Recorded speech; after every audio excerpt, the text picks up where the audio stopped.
আসসালামু আলাইকুম। মেহেদী হাসান খান সবাইকে আমন্ত্রণ জানাচ্ছি মাইটিভি সংবাদে। আর শুরুতে উপস্থাপন করছি সংবাদ শিরোনাম। জিয়ার লাশ পাওয়া যায়নি। চট্টগ্রাম থেকে সাজিয়ে গুছিয়ে বাক্স আনা হয়েছিল সংসদে, প্রধানমন্ত্রী স্বীকার করেছেন এরশাদও। ইভ্যালির এমডি রাসেল ও তার স্ত্রী নাসরিন গ্রেপ্তার। মোহাম্মদপুরের বাসায় র্যাবের অভিযান, বাসার সামনে গ্রাহকদের বিক্ষোভ। খালেদা জিয়ার মুক্তির মেয়াদ বাড়ানোর বিষয়টি প্রক্রিয়াধীন, জানালেন স্বরাষ্ট্রমন্ত্রী। কর্মসূচির আশায় বিএনপির সাধারণ নেতাকর্মীরা।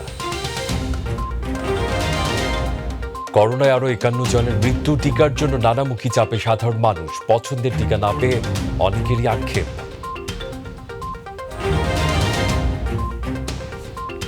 বলছিলাম সংবাদ শিরোনামগুলো, এবারে জানাতে চাই পুরো খবর। আর শুরুতেই থাকছে সংসদ অধিবেশনের খবর। প্রধানমন্ত্রী শেখ হাসিনা বলেছেন, বিএনপির প্রতিষ্ঠাতা জিয়াউর রহমানের লাশ পাওয়া যায়নি। লাশের নামে চট্টগ্রাম থেকে সাজিয়ে গুছিয়ে একটি বাক্স আনা হয়েছিল, যাতে জিয়াউর রহমান ছিল না। তিনি বলেন, জিয়াউর রহমানের লাশ না পাওয়ার কথা সাবেক রাষ্ট্রপতি এরশাদও স্বীকার করেছেন।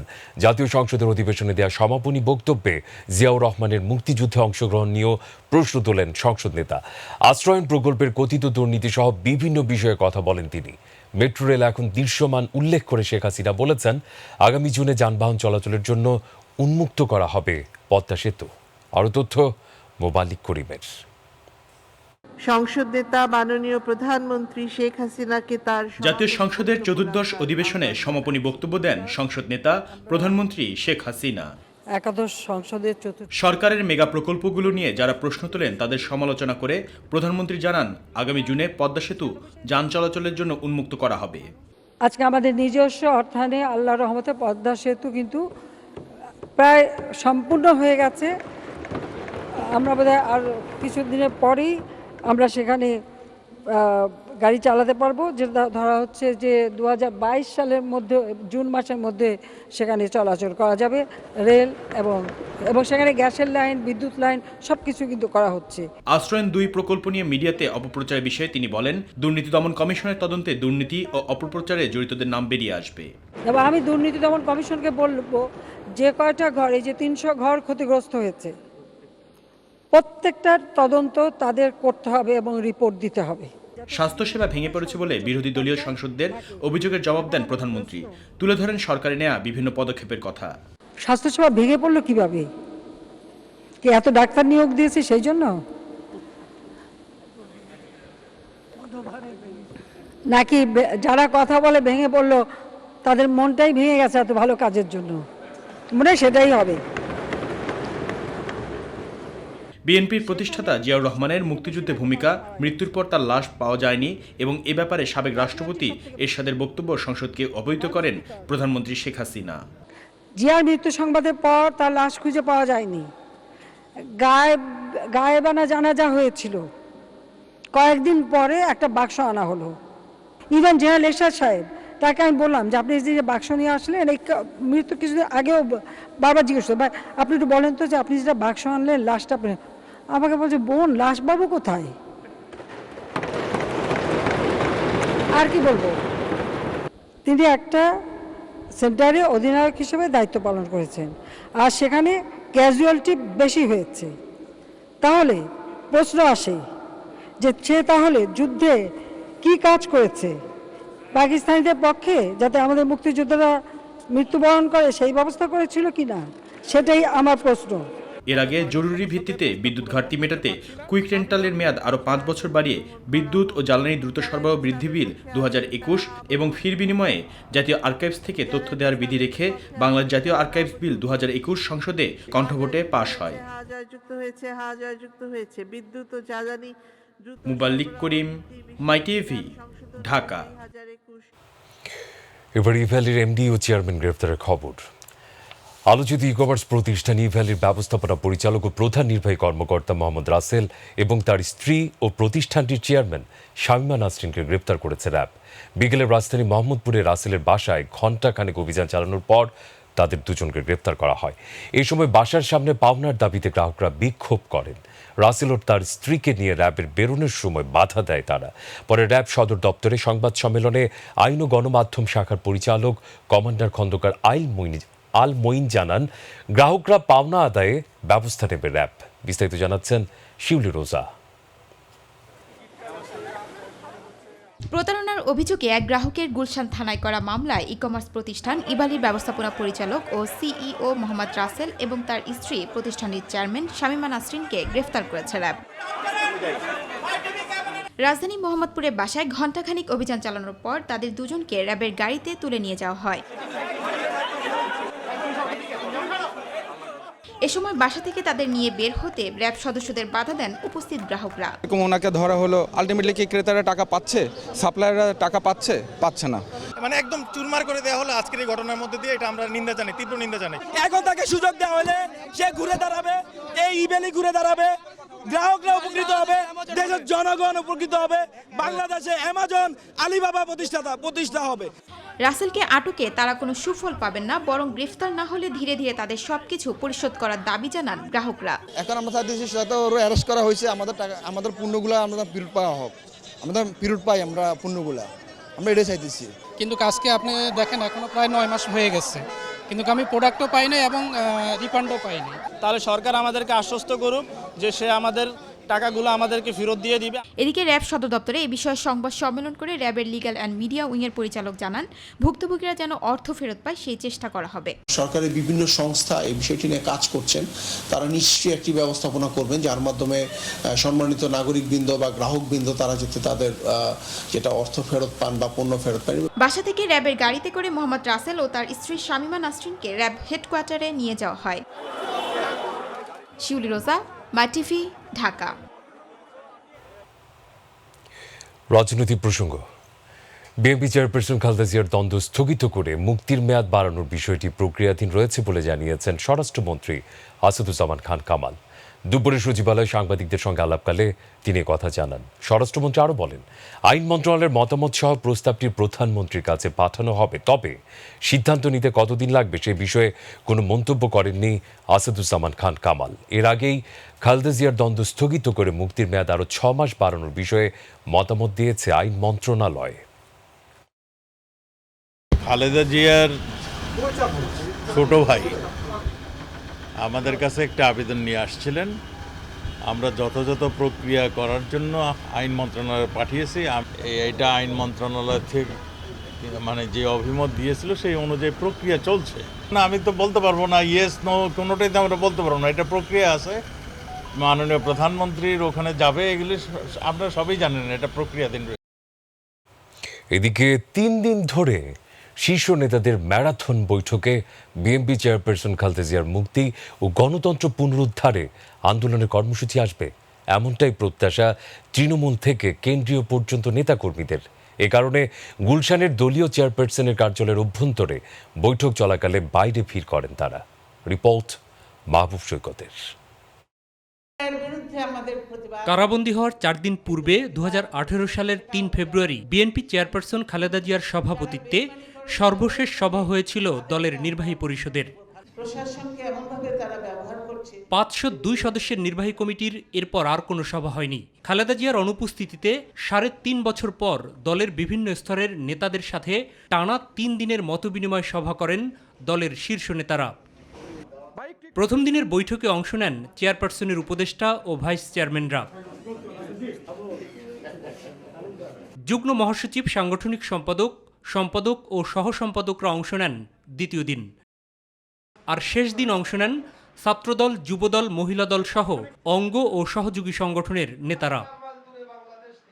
রুদ্ধদ্বার সভায় আগামী নির্বাচন কমিশন পুনর্গঠন, খালেদা জিয়ার মুক্তি আন্দোলন সহ বিভিন্ন বিষয় নিয়ে মতামত দেন অংশগ্রহণকারী নেতারা। ম্যারাথন সভার দিকে তাকিয়ে দলের সর্বস্তরের নেতাকর্মীরা। এ কারণেই গুলশান চেয়ারপারসনের কার্যালয়ের বাইরে ভিড় করে প্রত্যাশার কথা জানান তারা। আন্দোলনের মাধ্যমে দেশের গণতন্ত্র ফিরে আসবে এবং পুনরুদ্ধার হবে। আমরা জনগণকে নিয়ে আমরা ইনশাল্লাহ রাজপথে থাকব এবং এই সরকারকে মোকাবেলা করব। নির্দেশনা অনুযায়ী আমরা রাজপথে থেকে আমাদের জনগণের অধিকার নিশ্চিত করব। দেশনেত্রী বেগম খালেদা জিয়াকে মুক্ত এবং কোনো ধরনের কর্মসূচি বাস্তবায়ন করার মতো শীর্ষ নেতাদের সিদ্ধান্ত বাস্তবায়নে মাঠের নেতাকর্মীরা প্রস্তুত বলেও জানান তারা। সর্বোচ্চ ত্যাগ স্বীকার করতে ছাত্রদল প্রস্তুত আছে। এই ফ্যাসিবাদী সরকারকে উৎখাত করার জন্য যে পন্থায় আন্দোলন করতে হয় বিএনপি অতীতে আন্দোলন করতে, আমরা সেভাবে আন্দোলন করে যাচ্ছি। মাহবুব সৈকত, মাই টিভি, ঢাকা। নিয়মিত অসত্য বক্তব্য উপস্থাপন বিএনপির রেওয়াজে পরিণত হয়েছে বলে মন্তব্য করেছেন আওয়ামী লীগের সাধারণ সম্পাদক ওবায়দুল কাদের। সকালে বাসভবনে ব্রিফিংকালে তিনি এই মন্তব্য করেন। সরকারের বিরুদ্ধে বিএনপির অভিযোগ কল্পিত এবং বরাবরের মতো চর্বিত চর্বণ উল্লেখ করে ওবায়দুল কাদের বলেন, নিত্যদিন সরকারের বিরুদ্ধে নতুন নতুন অভিযোগ উপস্থাপন বিএনপির রোজ নামচায় পরিণত হয়েছে। জনগণ যাদের উপর আস্থাশীল নয় তারাই রাজনীতির নামে ক্ষমতা দখলের জন্য সুবিধাবাদ কায়েম করে, আর বিএনপি এখন সেটাই করছে বলে মন্তব্য করেন ওবায়দুল কাদের। জনপদে পরিণত করেছিল। কথায় কথায় বিদেশিদের কাছে নালিশ করা কি কোনো স্বাধীন দেশের রাজনৈতিক দল পক্ষে মানায়? নিজেদের রাজনীতিতে পরাধীনতা তোষণের উপাদান চর্চা করে সরকারের বিরুদ্ধে কল্পিত অভিযোগ ধোপে টেকে না। বিএনপি দেশকে মগের মুল্লুকে রূপান্তরিত করতে চেয়েছিল। শেখ হাসিনা সরকার সে অবস্থা থেকে উদ্ধার করে দেশে শান্তি ও স্থিতিশীলতা প্রতিষ্ঠার জন্য অবিরাম প্রয়াস চালিয়ে যাচ্ছে। করোনা টিকাদান প্রসঙ্গ। করোনা সংক্রমণে দেশে একদিন আরও 51 জনের মৃত্যু হয়েছে। এই সময় নতুন রোগী শনাক্ত হয়েছে 1862 জন। আগের 24 ঘন্টার তুলনায় মৃত্যু অভিন্ন হলেও কমেছে রোগী শনাক্তের সংখ্যা ও শনাক্তের হার। আগের দিন 51 জনের মৃত্যু হয়েছিল, রোগী শনাক্ত হয়েছিল 1901 জন, আর রোগী শনাক্তের হার ছিল 6.64%। গত 24 ঘন্টায় রোগী শনাক্তের হার 5.98%। স্বাস্থ্য অধিদপ্তর জানিয়েছে, দেশে এ পর্যন্ত করোনায় শনাক্ত রোগী হল 15,38,203 জন, আর মারা গেছে 27,109 জন। সর্বশেষ 24 ঘন্টায় ঢাকা বিভাগে সবচেয়ে বেশি 29 জনের মৃত্যু হয়েছে। চট্টগ্রামে মারা গেছে 8 জন, আর বাকিরা অন্যান্য বিভাগের। করোনা টিকার জন্য নানামুখী চাপে সাধারণ মানুষ, অফিস, ব্যবসা, বিদেশ গমন সহ বিভিন্ন ক্ষেত্রে টিকার জন্য পড়তে হচ্ছে বিপাকে। তাই দীর্ঘদিন অপেক্ষার পরেও টিকা নিতে পেরে স্বস্তিতে সবাই। তবে পছন্দের টিকা না পেয়ে আক্ষেপে পড়ছেন কেউ কেউ। প্রতিবেদন এজএম আরিফের। অফিস, ব্যবসা, বিদেশ গমন সহ বিভিন্ন ক্ষেত্রে বাধ্যবাধকতার কারণে করোনার টিকা নেওয়ার জন্য চাপ বাড়ছে সাধারণ মানুষের উপর। অফিস থেকে একটা তারা আছে, নাহলে আমি দিতাম না। আমি যেহেতু জব করি সেক্ষেত্রে এটা বেশি ইম্পর্টেন্ট। ডোজ কমপ্লিট না হলে কোথাও অ্যালাউ করতেছে না। আমার ছোট ভাইকে পাঠাইছি একটা অফিসে, অফিসে পাঠানোর পরে ওনারা তো বলতেছে আপনার ভ্যাকসিন দেওয়া না থাকলে, সার্টিফিকেট না থাকলে ওনার সাথে বিজনেসই করবেন, আমাকে ঢুকতেই দিচ্ছেন অফিসে। তবে চাইলেই টিকা মিলছে না। নিবন্ধনের পর গুনতে হচ্ছে প্রতীক্ষার প্রহর। তারপরও টিকা নিতে পেরে স্বস্তির কথা জানান সবাই।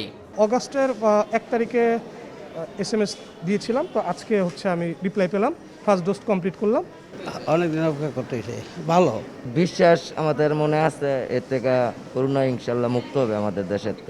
ঢাকা সহ সারা দেশের প্রতিটি কেন্দ্রেই এখন প্রথম ডোজ হিসেবে দেয়া হচ্ছে সিনোফার্মের টিকা। তবে বিদেশ গমন সহ নানাবিধ কারণে এই টিকা গ্রহণে অনাগ্রহী অনেকে।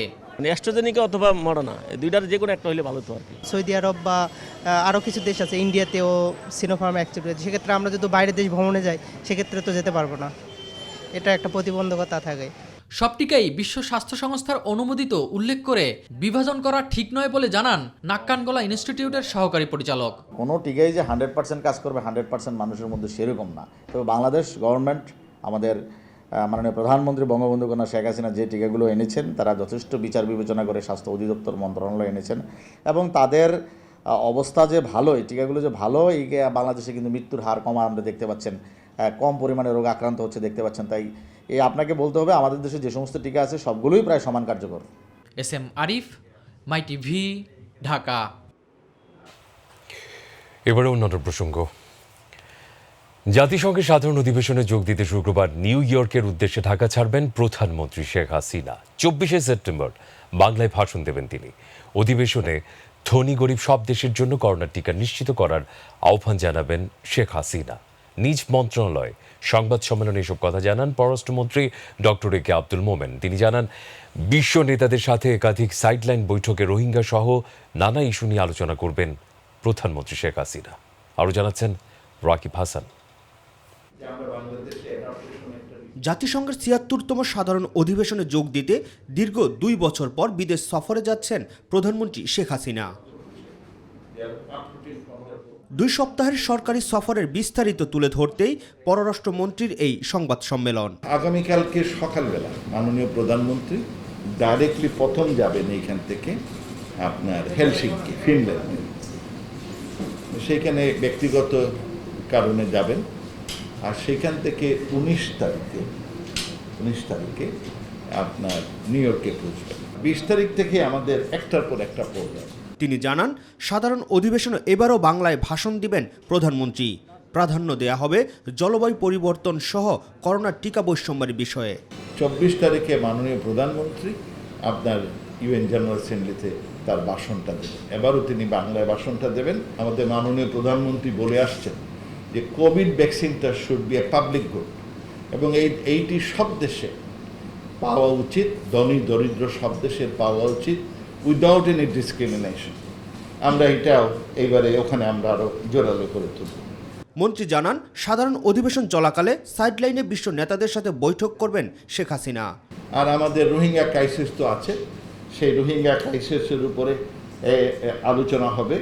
সেইখানে হচ্ছে এটা আমরা আমাদের নিজেরা সাইডে বের করব।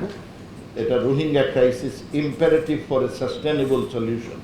সুখের বিষয় যে অনেকগুলো দেশ এই বিশেষ সাইড ইভেন্টের জন্য স্পন্সর করেছে, তো আমরা সেইটা আবার আমাদের তুলে দেব।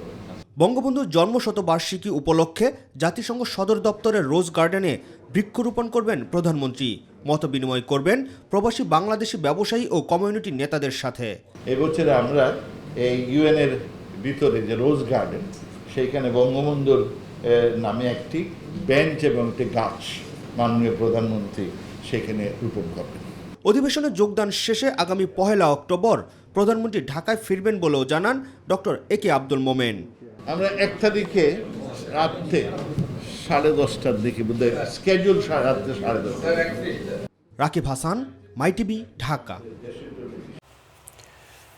বাংলাদেশ ব্যাংক থেকে ব্যাংক হিসেব তলব করায় সাংবাদিক নেতাদের উদ্বিগ্ন হওয়ার কিছু নেই বলে জানিয়েছেন তথ্য ও সম্প্রচার মন্ত্রী ডক্টর হাসান মাহমুদ।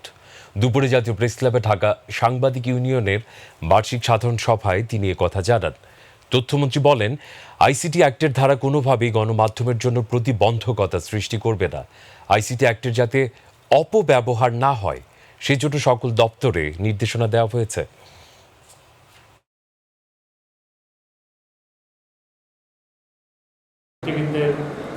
ব্যাংক হিসাব চেয়ে বাংলাদেশ ব্যাংকের পক্ষ থেকে ইন্টেলিজেন্স ইউনিট সম্ভবত সেখান থেকে চিঠি দেওয়া হয়েছে সব ব্যাংকে। বিষয়টা আপনাদের মতো আমিও পত্রিকায় দেখেছি, আমিও পত্রিকায় দেখে খোঁজ খবর নেওয়ার চেষ্টা করেছি কেন এটি হলো, এটি আমিও খোঁজ খবর নেওয়ার চেষ্টা করেছি। তবে আমি মনে করি এতে উদ্বেগের কোনো কারণ। বিভিন্ন প্রতিষ্ঠানে চাকুরির জাল নিয়োগপত্র দিয়ে কোটি টাকা হাতিয়ে নেওয়ার অভিযোগে একটি চক্রের 2 সদস্যকে গ্রেপ্তার করেছে পুলিশের অপরাধ তদন্ত বিভাগ সিআইটি। অভিযান চালিয়ে রাজধানী ভাটারা এলাকায় আস্থা গেটওয়ে লিমিটেড নামে কথিত কোম্পানির চেয়ারম্যান আল আমিন ও ব্যবস্থাপনা পরিচালক হারুনুর রশিদ বাদলকে গ্রেপ্তার করা হয়। সিআইটি কার্যালয়ে সংবাদ সম্মেলনে ঢাকা রেঞ্জের অতিরিক্ত ডিআইজি ইমাম হোসেন জানান, 2 জনকে গ্রেপ্তারের সময় চক্রের আরও 3 জন পালিয়ে গেছেন। তিনি বলেন, প্রতারক চক্রটি ভুইফোর কোম্পানি খুলে ভুয়া নিয়োগ বিজ্ঞপ্তি দিত এবং সরকারি বেসরকারি প্রতিষ্ঠানে বিভিন্ন পদে নিয়োগের প্রলোভন দেখিয়ে চাকুরি প্রার্থীদের জাল নিয়োগপত্র দিয়ে টাকা হাতিয়ে নিত। নিয়োগপত্র তাদের হাতে তুলে দিতেন যাদের কাছ থেকে ওনারা টাকা নিয়েছেন। তো এরকম অনেক পাওয়া গেছে। আমরা আল আমিন এবং হারুনুর রশিদ, এই যে কোম্পানি, এই কোম্পানির চেয়ারম্যান আল আমিন সাহেব আর ম্যানেজিং ডিরেক্টর হচ্ছে হারুনুর রশিদ, এদেরকে গ্রেপ্তার করেছি এবং তাদের যে রিক্রুটিং, তাদের যে এই এজেন্সি আছে, এজেন্সিকেও আমরা চেক করে দেখছি যে এর কাগজপত্র কতদূর সঠিক। এর সাথে আরও লোক জড়িত আছে, আমরা বাদবাকিদেরও খোঁজ রাখছি। এর মধ্যে যারা যারা জড়িত আছে তাদেরকেও গ্রেপ্তার করা হবে। এদিকে আগ্নেয়াস্ত্র প্রদর্শন করে ত্রাস সৃষ্টি ও জনমনে ভীতি সঞ্চার করায় মেজবাউদ্দিন সরকার ওরফে রুবেল নামে একজনকে গ্রেপ্তার করেছে র্যাবের এক। গতরাতে রাজধানীর উত্তরার একটি বাসা থেকে তাকে গ্রেপ্তার করা হয়। এ সময় তার কাছ থেকে একটি বিদেশি পিস্তল, দুটি ম্যাগাজিন, 50 রাউন্ড গুলি ও 2টি মোবাইল উদ্ধার করা হয়।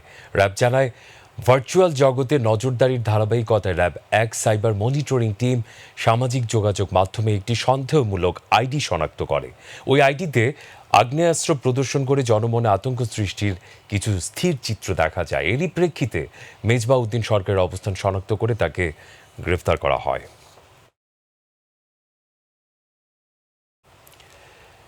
রাজধানীর প্রধান সড়কগুলোতে দেখা দিয়েছে তীব্র যানজট। ফলে গন্তব্যে পৌঁছতে লাগছে দীর্ঘ সময়। সাধারণ মানুষ বলছেন, দিনকে দিন সড়কে গাড়ির চাপও বেড়েছে, আর যানজটের প্রতিনিয়তই কর্মঘণ্টা নষ্ট হচ্ছে সাধারণ মানুষের। আরও জানাচ্ছেন জাহিদ আহমেদ বাবু। তীব্র যানজটের এই চিত্র কেবল রাজধানীর কয়েকটি সড়কে সীমাবদ্ধ নেই। দীর্ঘ অপেক্ষমান যানবাহনের এই দৃশ্য এখন পুরো নগর জুড়েই। নগরীর যানজট যেন সবার নিত্যদিনের সঙ্গী। তাই তো এসব মেনে নিয়েই যানজটে মানুষ অপেক্ষা করছেন ঘন্টার পর ঘন্টা। স্কুল কলেজের জন্য অনেক টাইম হচ্ছে আর কি রাস্তায়। ধরেন আগে লাগতো এরকম 2 ঘন্টা, অন লাগে 3 ঘন্টা। এখানে থেকে আসতে প্রায় 1.5 ঘন্টা লাগছে। এই রাস্তায় 24 আওয়ার্সে জ্যাম থাকে।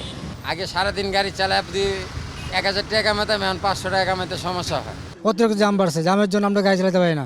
বেশিরভাগ ক্ষেত্রে যানজটের তীব্রতা দেখা যায় সকালের অফিস টাইমে এবং বিকেল 5টা থেকে রাতেও থাকে এই যানজট। প্রচুর দুর্ভোগ পোহানো লাগতেছে রাস্তা জ্যামের জন্য। ভাবছি যে সকালে আসবো না, একটু বেলা বাড়লে আসবো, এসেও দেখি জ্যাম। ট্রাফিক সদস্যরা বলছেন, সড়ক উন্নয়নের কাজ শেষ হলেই যানজট সহনীয় পর্যায়ে চলে আসবে। অফিস টাইমে অফিসিয়াল টাইমটা গাড়ির প্রেশারটা কিছু বেশি থাকার কারণে অত কিছুটা প্রেশার হালকা হয়, তারপরে অফিস টাইম চলে গেলে নর্মালি রাস্তাঘাট নর্মালি হয়ে যায়।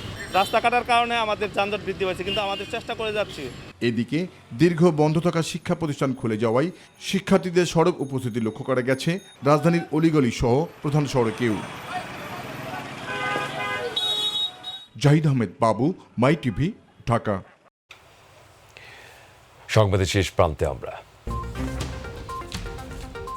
এই ছিল এখনকার সংবাদে। পরবর্তী সংবাদ রাত 9টা 30 মিনিটে দেখার আমন্ত্রণ জানিয়ে বিদায় নিচ্ছি। মেহেদী হাসান খান, আল্লাহ হাফেজ।